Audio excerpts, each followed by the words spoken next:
ఇరాన్పై యుద్ధానికి ఇజ్రాయెల్ అమెరికాలు భారీ మొత్తంలో ఖర్చు చేస్తున్నాయి. ఒక్కరోజు యుద్ధానికి అమెరికా దాదాపుగా 7,000 కోట్లు ఖర్చు చేస్తోంది. ఇది కేవలం మొదటి రోజు ఖర్చైన మొత్తం మాత్రమే. ఇలా సరాసరి లెక్కేసుకుంటే వారానికి 50,000 కోట్లు ఇరాన్పై యుద్ధం చేసేందుకే అమెరికా ఖర్చు చేస్తోంది. మరోవైపు ఇరాన్పై యుద్ధం చేయడంతో వారానికి 28-30,000 కోట్లు నష్టపోతున్నామని ఇజ్రాయెల్ ప్రకటించింది. అంటే వారానికి ఇరాన్పై యుద్ధం చేయడానికి రెండు దేశాలు కలిపి దాదాపుగా 80,000 కోట్లు ఖర్చు చేస్తున్నాయి. ట్రంప్ ఈ యుద్ధం మరో 4 వారాల పాటు కొనసాగిస్తామని చెబుతున్నారు.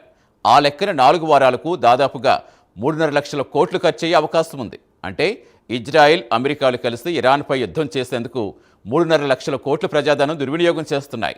ఇజ్రాయెల్ లెబనాన్పై చేస్తున్న యుద్ధ ఖర్చు, అమెరికా పలు దేశాల్లో చేస్తున్న యుద్ధాల ఖర్చులు కలిపితే లక్షల కోట్ల ప్రజాధనం యుద్ధాల పేరుతో ఖర్చు చేస్తున్నట్టుగా అర్థమవుతుంది.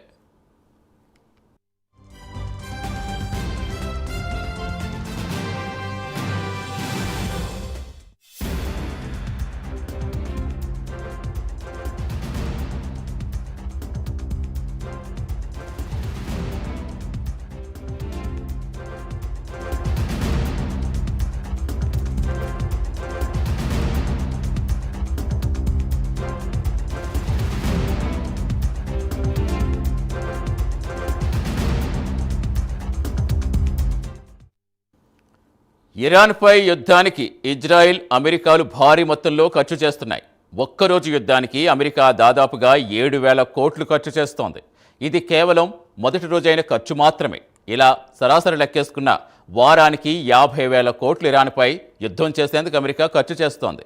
మరోవైపు ఇరాన్పై యుద్ధం చేయటం వల్ల వారానికి 28-30,000 కోట్లు నష్టపోతున్నామని ఇజ్రాయెల్ ప్రకటించింది. అంటే వారానికి ఇరాన్పై యుద్ధం చేయడానికి రెండు దేశాలు కలిపి దాదాపుగా 80,000 కోట్లు ఖర్చు చేస్తున్నాయన్నమాట. ట్రంప్ ఈ యుద్ధం మరో 4 వారాల పాటు కంటిన్యూ చేస్తామంటున్నారు. ఆ లెక్కన 4 వారాలకు గాను దాదాపుగా 3.5 లక్షల కోట్లు ఖర్చయ్యే అవకాశం ఉంది. అంటే ఇజ్రాయెల్ అమెరికాలు కలిసి ఇరాన్పై యుద్ధం చేయడానికి 3.5 లక్షల కోట్లు ప్రజాధనం దుర్వినియోగం చేస్తున్నాయి. ఇజ్రాయెల్ లెబనాన్పై చేస్తున్న యుద్ధ ఖర్చు, అమెరికా పలు దేశాల్లో చేస్తున్న యుద్ధాల ఖర్చులు కలిపితే లక్షల కోట్ల ప్రజాధనం యుద్ధాల పేరుతో ఖర్చు చేస్తున్నట్టుగా అర్థమవుతుంది.